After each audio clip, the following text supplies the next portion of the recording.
Morning everybody. It's another glorious day. A bit cooler today, which is good. But yeah. Right, so further to my video yesterday when I talked about party politics, I've come to the conclusion myself that party politics isn't going to get us out of this situation we're in. I think it's pointless, I think it's divisive, and I think it's a distraction.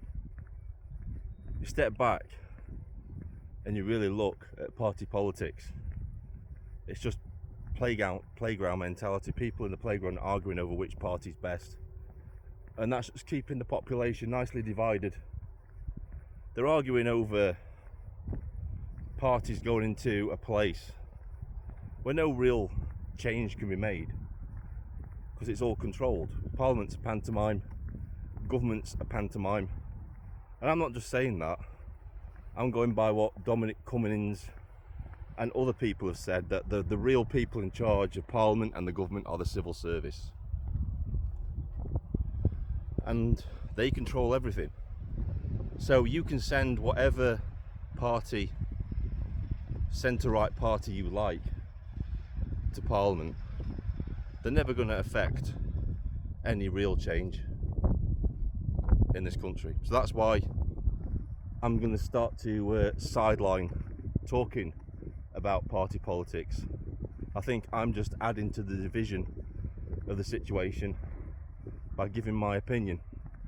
I talk to bigger YouTubers on X via DM, and they watch my content. They said, Vindicator, the biggest educator is experience. You can warn these people about what's coming, but at the end of the day, the only thing that will ever truly teach them is experience and going through it.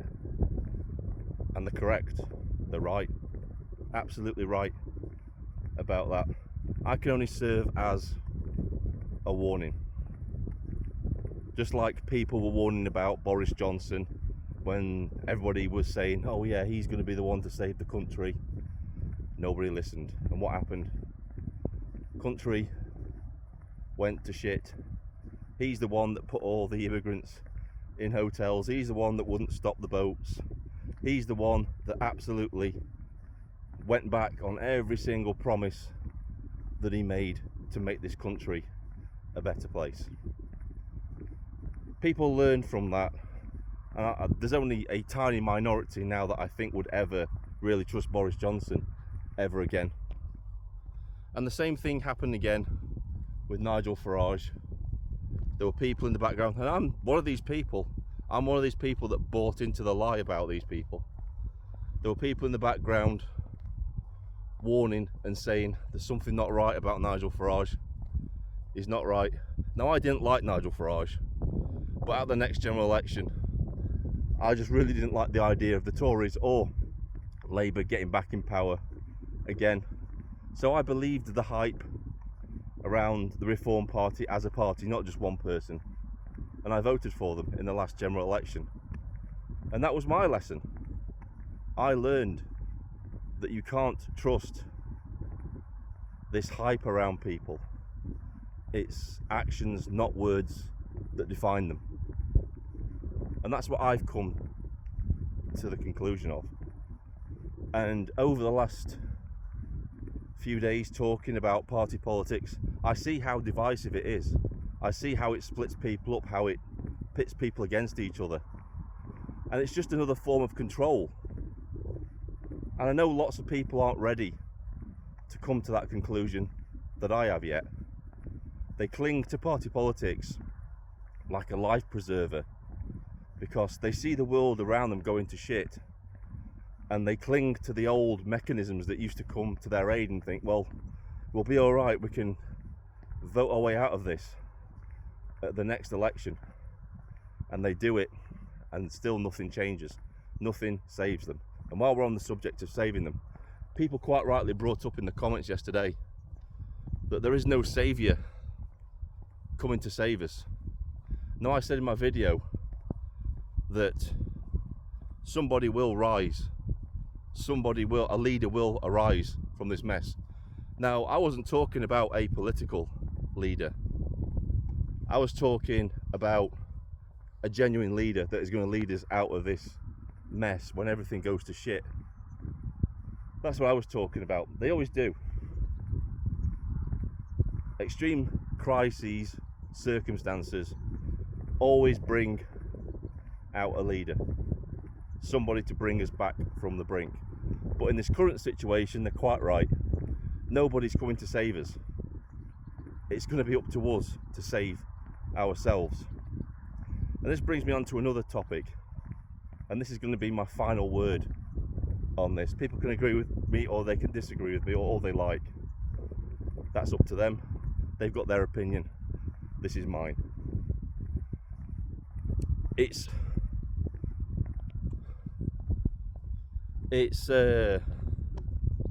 okay for people to leave the country. If they've got the resources to leave the country, that's good. If they think their family is in danger, or they think that they're being persecuted in this country, like Pike, they have every right to leave this country and protect their family. Now, having said that, once they've left this country, they don't really have a say in how people that are still here choose to resist what's happening to them in this country. You lost that right. You made your choice. You left the country. You said you were bowing out. All well and good. That's fine. I'm okay with that. What I'm not okay with is being lectured by these people on how I should resist and fight back in the situation because I'm still here. It's like people that don't vote in a general election but then moan and complain after the fact. That it's the same as that. It's like, fair enough, you've made your decision, you've moved to another country, you've got your family safe, and you said you're bowing out, you're not having no more say on it. Fair enough, I agree with that. But then don't come back and start to lecture me on how I should act, because you have no right to do that. And I'm just speaking about me personally. I'm not speaking about anybody else in this. You've got no right to tell me how I should live my life now. You've made your decision, fine, I respect that, you're gone. But don't lecture me on how I should react in this situation when you chose to abandon it. You chose to bow out, you're gone. Fair enough.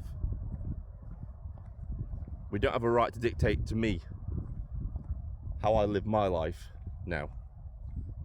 That's how I feel about that. And yes, it does make a difference where people are when they make the videos and stuff like that. Because at the end of the day, when things go to shit, who do you think is going to be stood shoulder to shoulder with you, keeping the barbarians from the gate when everything goes to shit? Do you think it's going to be all these people that have fled abroad to avoid all of this? No. It's going to be people like me and your next door neighbour and the people on your street who can't afford to leave this situation. We've got no choice but to fight this and risk everything. We've got no choice. We don't have the resources to leave. Anyway, that's all I'm going to say about that particular situation. To end this video, I'm going to be moving this channel forward. I'm going on to the next phase of this channel. I think talk about party politics is completely pointless. I really do. It's divisive, it's polarising, and it's not helping. It's not helping the situation at all, which is exactly what it's designed to do. Every aspect of our society, if you really truly look at it, is designed to split people up, divide them up into little groups, and then have them fight amongst themselves. Because that's doing the work of the state. Because while ever we are split up into these little groups, fighting among ourselves, we won't truly turn and unite and fight against the true enemy, which is the state. So I'm going to be talking about, my main video is going to be talking about the decline of the country. I'm not saying I won't talk about political issues in the future. It just won't be the main topic of the channel anymore. My inbox on X, Twitter, is full of stories. My bookmarks, it's full of stories and subjects that I could be talking about that are more important, that are actually showing people the decline of the country. Different things that you wouldn't believe, that I wouldn't believe. And I know people accuse me of being negative, but it really is hard to be positive when on a daily basis you're reading articles about how this country is being run into the ground by people who are supposed to be protecting our interests, by people who are supposed to be looking after our culture, protecting our heritage, defending this country. It's really hard to stay positive when all you see on a daily basis is negativity. And I don't know about you, but I wouldn't want anybody to feed me a false reality and telling me that everything's okay, everything's sunshine and rainbows. I would much rather have the bitter, truthful reality than a false, sugar-coated one. Anyway, I hope that clears things up a little bit. This is Vindicator, sign off, have a good day.